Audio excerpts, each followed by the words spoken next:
এই দুনিয়ার মানুষগুলো ময়রা থাকতো, জানাজা দেওয়ার মতো লোক খুঁজে পাওয়া যাইতো না, দাফন কাফন করার মতো লোক খুঁজে পাওয়া যাইতো না। এই জন্য এখনো যদি মানুষ মরে যায়, গোসল করানোর জন্য কারে খবর দিবা? মসজিদের ইমাম সাহেবরে খবর দিয়ে নিয়ে আসো। কেন রে কপাল পরা? মসজিদের ইমাম সাহেবরে খবর দিবি কেন? তোর বাপ মারা গেছে, তুই নিজে গোসল দিতে পারোস না বেটা? না, উনি গোসল দিতে পারে না। তিনি অনেক বড় ইঞ্জিনিয়ার, অনেক বড় ইঞ্জিনিয়ার, পাইলট, ব্যারিস্টার, অ্যাডভোকেট, বিশাল কিছু হয়ে আছে, কিন্তু মাদ্রাসায় পড়ে নাই, মাদ্রাসার বারান্দায় কোনোদিন যায় নাই। হুজুরদের দেখলে চান্দি গরম হয়ে গেছে, মেজাজ গরম হয়ে গেছে। হুজুরদের দেখলে রাজাকার, জঙ্গি, উগ্রবাদ, আল বদর, আল কায়দা বলে গালি দিছে। কথা কয় না কেন? আজকের মুসলমান তুমি মরে গেছো, হুজুর ছাড়া তোমার জানাজা হয় না। আরে মুসলমান, সফর থেকে আসলে, বহুত দূর থেকে আসলে, মা যেন দরজা খুলে তাকায় রইছে সন্তানটার দিকে। আজকে যাদের মা ঘরে নাই, যদিও প্রেয়সী স্ত্রী আছে, কিন্তু মায়ের আদর তো আজ খুঁজে পাওয়া যায় না।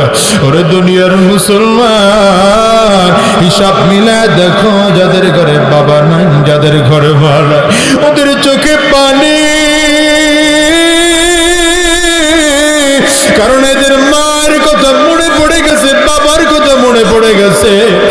যুবক, আমার মতো কার কার মা নাই? একটু হাতগুলা উঁচা করো তো দেখি। আমারও তো মা নাই, আমারও মা নাই। এইখান থেকে মাহফিল শেষ করে বাসায় যাইবা, হয়তো দরজায় টোকা দিবা, তোমাদের মা দরজা খুলবে। আমি আজাদি বাসায় গিয়ে দরজায় টোকা দিলে আমার মা দরজা খুলবে না। আরে কার কার বাবা নাই? আপনারও হাতগুলা উঠা। আমার কলিজার টুকরো যুবক, তোমরা তাকায় তাকায় দেখো মা হারা মানুষগুলোর চেহারা, বাবা হারা মানুষগুলোর চেহারা তাকায় দেখো।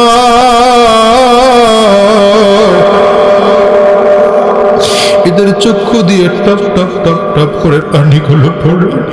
আমি তোর পায়ে হাত রেখে বলে যাই রে যুবক, যাদের বাবা মা দুনিয়ার জমিনে বেঁচে আছে, আব্বা আম্মার সাথে বেয়াদবি কইরো না। আজকের এই মাহফিলটা শেষ করে বাবার পাও দুইটা জড়াইয়া ধরবা, মায়ের পাও দুইটা জড়াইয়া ধরবা। যতক্ষণ পর্যন্ত আব্বা আম্মা মাফ না করবে, পাও দুইটারে ছাড়বা না। ঠিক না বেটে? আওয়াজ করে বল। যুবক, হযরত আবু বকর সিদ্দিক মায়ের দিকে তাকে চোখ দিয়ে টপ টপ করে পানিগুলো পালায়। মা আবু বকর সিদ্দিকরে উঠাইয়া কাঁধের মধ্যে হাত ফালায় বলে, বাবা চল, তুই আমার কলিজার টুকরা সন্তান, তুই যদি আমার নবীর কাছে যাইতে চাও, আমি কি না নিয়ে পারি বল? মা আবু বকর সিদ্দিকরে নিয়ে হাঁটতে আরম্ভ করেছেন। পাহাড়ের বাঁকা বাঁকা পথ বেয়ে বেয়ে বেয়ে বেয়ে উপরের দিকে উঠতেছে। আমার নবী দূর থেকে তাকায় দেখে আবু বকর সিদ্দিক বিশ্ব নবীর দিকে আগায়। নবীজি বসাব থেকে দাঁড়ায় গেলেন, দূর থেকে তাকায় দেখে আবু বকর সিদ্দিক রাদিয়াল্লাহু আনহুর শরীরের মধ্যে, কাপড়ের মধ্যে রক্তের দাগ। কাফিররা মারতে মারতে পুরো শরীরটার মধ্যে রক্ত বড়ায়া ফেলাইছে। আমার নবী তাকায় দেখে কপাল ফেটে রক্ত বের হয়। নবী আমার তাকায় দেখে ঠোঁট ফেটে রক্ত বের হয়। বিশ্ব নবী রাহমাতুল লিল আলামিন তাকে দেখা আল্লাহর নবী হাত দুটো বাড়ায় দিছে। আবু বকর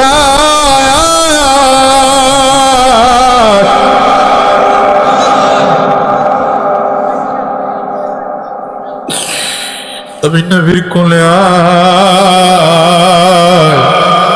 আবু বকর সিদ্দিক রাদিয়াল্লাহু আনহু নবীজির হাত বাড়ানোর ডাক দেখে নিজের ধরে রাখতে পারে না। মায়ের কাঁধের থেকে হাতটা সরাই একটা দৌড় দিয়েছে।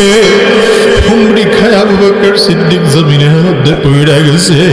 আমার নবী তাড়াতাড়ি করে উঠাইয়া বুকের মধ্যে চাপ দিয়া রাখলেন।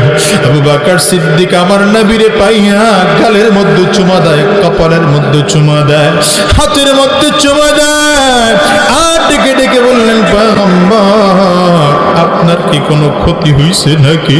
আল্লাহর নবী চোখের পানি ছেড়ে কান্না করে আর ডেকে বলে, আবু বকর, আমার নবীর কোনো ক্ষতি হয় নাই, তোমার ক্ষতি হয়েছে নাকি বলো। আবু বকর সিদ্দিক বলেন, হুজুর, আপনাকে রক্ষা করতে গিয়ে যদি আমার জীবনটা চলেও যায় কোনো আফসোস না।